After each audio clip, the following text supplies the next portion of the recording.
Good morning, Muskegon Valley Vineyard Church. It is a pleasure on a nice sunny afternoon to be able to share with you a couple thoughts that I have from Romans. You've already looked through the chapter, so what I have to say probably isn't going to be as important to you as what you've already discovered and what God has revealed to you through talking through and praying through these verses. But I do have a couple thoughts for you. We have, over the last several weeks, really talked a lot about three core values of the Vineyard Church. One being God's presence, another being family. We say all the time that we're a family on a mission. And the third being mission. As you can already guess, having looked through these verses already amongst yourselves, I feel like this passage in Romans really hits hard on what family ought to be. I don't know how you define it, and I think it's defined differently for different people depending on their experiences and what family was to them. But I know I had a really fortunate experience in my family, a positive one, of people living interdependently with each other and relying on each other and serving one another. And I think that's what Paul's really hammering at in this section in Romans 12. I have had the good fortune as a dentist of spending thousands upon thousands of hours in classrooms. But hands down, in my experience as a student, the most valuable class that I ever took was a class on human anatomy. We had the good fortune as dental students to take an entire year of it, and people would graciously donate their deceased bodies for students like ourselves and the medical students to look into the human body. And it was one of the rare times where you really saw students being respectful. We were respectful of those bodies and the sacrifice made by the families to allow us the privilege to study them from inside and out, from head to toe. And when you do that, and you see the complexity of the human body, how the organs work together, brain, heart, lung, liver, right down to the actual cells themselves, it is awe-inspiring. And I think that was really what I came away with. Even back then when I wasn't necessarily walking with Christ, it was awe-inspiring. And I knew in my heart that there's no way that was just random cells banging against each other over millions of years to come up with something so complex. God had to have created it. And I think Paul knows that too. And when he talks about the body in this passage, I can't think of a better example of what interdependence and relying on one another means. Paul says in verse 4, Romans 12, verse 4, just as each of us has one body with many members, and these members do not all have the same function, so in Christ we who are many form one body. Some of us are the heart. Some of us are the lungs. Some of us are the kidneys. Some of us are livers. Some of us, like myself, are more like the gluteus maximus. But we all serve an important purpose, whether it's to sit, to pump blood, to oxygenate blood, to clean the blood. We've all got a purpose. If the heart says to the lungs, I'm tired of pumping this blood through the body all the time, I want your job, lungs. I want to put oxygen. How hard can that be to put oxygen in the blood? And the lungs say, well, all right, I'll pump the blood and you put the oxygen in. Obviously, it's not going to work. They're not built to do that. And if the lungs say, well, I have the most important job, without me, the blood doesn't move and nobody gets any oxygen and the whole system dies. The lungs may say, well, Yeah, but if the oxygen isn't put in, nothing good happens either. So my job's the most important. And the brain says, well, you're all working to keep me alive, because without me, we can't think, we can't move, we can't do anything.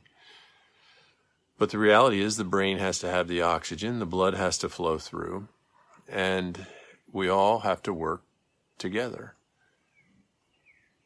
It's just a really beautiful picture. You know, we may think that the person who's gifted in teaching maybe is more important than the person who's gifted in hospitality, or the person who has a gift for evangelism is more important, because if we don't share Christ with people, you know, our faith goes nowhere. And the reality is they're all important, and they're all dependent on one another. Because if I try to do the job of the evangelist,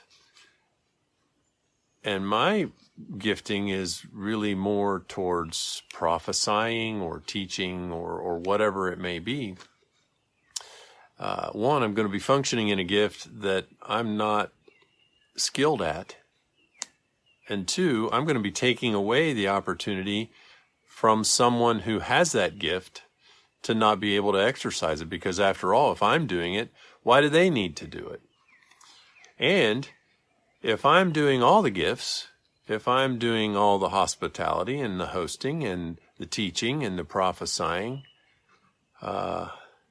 obviously I'm not going to be operating under God's design for me. I'm going to be operating under my design for me, and I'm going to get tired. And I know that if I'm beginning to get fatigued, if I am beginning to say, well, why doesn't so-and-so do this or so-and-so do that, it's at that point I realize I'm starting to function under my own strength. And I'm not functioning under what Paul describes as, in verse 6, we have different gifts according to the grace given us. And then he goes on to describe different gifts. Grace is the best description I've ever got when it comes to defining grace is that it's a free gift. It's given to us unconditionally by the God of the universe.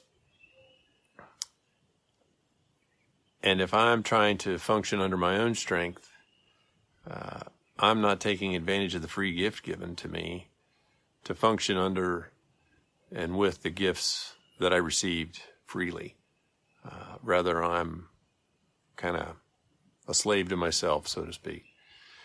And so I just think it's a really good thing for us to hear. We all know this, you know, and I think in the small groups that we're in, we really get to exercise our family muscles.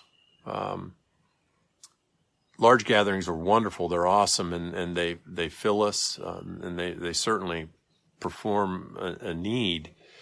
But without the opportunity to exercise our muscles, our spiritual muscles, the gifts that we've been given, we're missing a piece. And so this morning, that's what you're doing. You're functioning as a body, each of you with different roles. And so, you know, I congratulate you on that. I am thankful that we have the opportunity to do that, and look forward to our operating in that in the future, and the growth that it can mean for us as a body and for us as individuals, and working under Christ, exercising the gifts he's freely given us. Bookended on this business with the body are those verses 3 and verse 6, where it says, for by the grace given me, I say to every one of you, do not think of yourself more highly than you ought, but rather think of yourself with sober judgment. And in verse 10, I may have said verse 6. In verse 10, it says, be devoted to one another in brotherly love. Honor one another above yourselves. And I just wanted to touch on that And again, I think we do a pretty good job of self-sacrifice, of considering the other's needs before our own. But I think it's wise to be reminded of it too, because I know I'm guilty of inwardly focusing, and especially in this season. This last year has been one of a lot of inward focus, I think, for a lot of us, and myself included, and forgetting about how important it is that we serve others. If we're on a life raft, each of us has a valve in that life raft, and only one of us is putting air in, and there's a bunch of us in the raft. One of us isn't going to be enough to keep the raft full. But if we're all putting air in our own valves, we will easily keep that raft afloat. Not only just will it stay afloat, it'll be on top of the water. There's times where we're going to need to take a breath of that air. Maybe, we're tired, we're needing it, and it's okay, to receive. But if all we're doing is receiving, it's going to be hard to keep that raft afloat. So I thought that was a kind of a neat picture that I'd heard of at some point along the line. So keep up the good work. Remember that we're important to one another. Remember that none of us is more important than the other. And remember that people need us. Our gifts matter. They're important. God gave them to us as free gifts, so they must be important. And don't minimize that. What you have to offer the body cannot be done by anybody else, because it was freely given to you. It wasn't freely given to someone else. It was given to you. And so we need you. You need me. We need each other. And we need to be operating in those gifts freely. We need to understand them, and we need to encourage one another in them. So, that being said, with the remaining time that you have this morning, what we thought would be a valuable exercise is, some of us may know what our gifts are. We may have an inclination towards that. And some of us may be a little uncertain, or we may think our gifts are something, and we may be mistaken. And it's a very valuable exercise to get before the Lord corporately, as a group of people, and ask Him to reveal what it is He has for us. What is our purpose? What is the free gift that He wants to give us relative to how we serve the church? And so we want you to do that. You may need to split into some different groups if your group is larger, but take some time praying for one another, and don't be afraid to listen. Quiet time during prayer is not something to be afraid of. God may give you a picture. He may give you an image. He may give you words. He may speak to you audibly. But it only makes sense that if the God of the universe wants us to come to Him, that He's got something He wants to give to us. And so pray for each other. See if He reveals some encouragement that you may give one another about how God wants to use us. And take this remaining time to just lift one another up in prayer and call out those gifts, those free gifts that God's given us, so that we can function as a healthy body. And don't be afraid, to share with others what you experience, and live this thing together, because without each other, we're in big trouble. So thanks for that, and God bless you guys.